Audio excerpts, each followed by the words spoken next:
నేను అనేది ఏంటంటే మిమ్మల్ని అందరిని విమర్శించడం కాదు, మనము మన జీవితంలో ఏదన్నా పేరు ఉండాలా, అటువంటి సేవ ఇయ్యాల, లోకానికి ఉపయోగపడేది అని కృష్ణ పరమాత్ముడు దాన్ని చెప్పి ఆ ప్రకారంగా ఆయన అట్లా చేసిండనమాట. అయితే లోకానికి సేవ అంటే ఈ సేవ ఏదైతుందో జీవితంలో మనం జడిపోదు.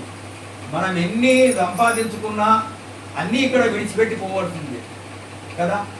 ఎన్ని సంపాదించినా ఎన్ని వేసినా ఈ ప్రపంచంలో అది ఏది కూడా మనకు సూటికి రాదు. వస్తుందా? సూటికి వస్తుందా? నువ్వెన్ని వేసినా కానీ సూటికి వచ్చేదేది? సూటికి వచ్చేదేది? పుణ్యము, నువ్వు చేసినటువంటిది అదే లైన్కి వస్తుంది. ఎన్ని సంపాదించుకున్నా ప్రయోజనం లేదని శంకరాచార్యుల వారు గురు అష్టకములో ఒకటి చెప్పిండు. షడంగాది వేదో ముఖే శాస్త్ర విద్య కవిత్వాది గద్యం సుపద్యం కరోతి గురోరంగ్రి పద్మే మనశ్చేన లగ్నం తథాకిం తథాకిం తథాకిం తథాకిం. ఏమంటున్నాడు? షడంగాది వేదో ముఖే శాస్త్ర విద్య కవిత్వాది గద్యం సుపద్యం కరోతి గురోరంగ్రి పద్మే మనశ్చేన లగ్నం తథాకిం తథాకిం తథాకిం అన్నాడు.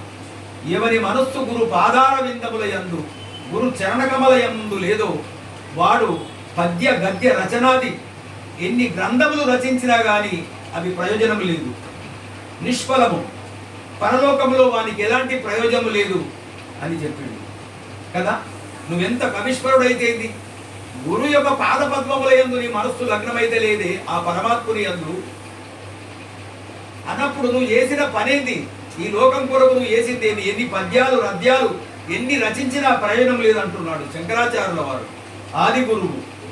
ఇంకొన అంటున్నాడు, శరీరం స్వరూపం సుతోవా కలత్రం యశచ్చారు చిత్రం ధనం మేరు తుల్యం.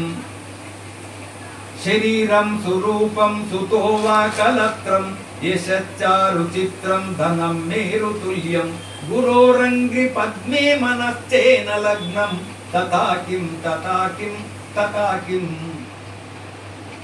సుందరమైనటువంటి శరీరమును, సుందరమైనటువంటి కుమారుడును,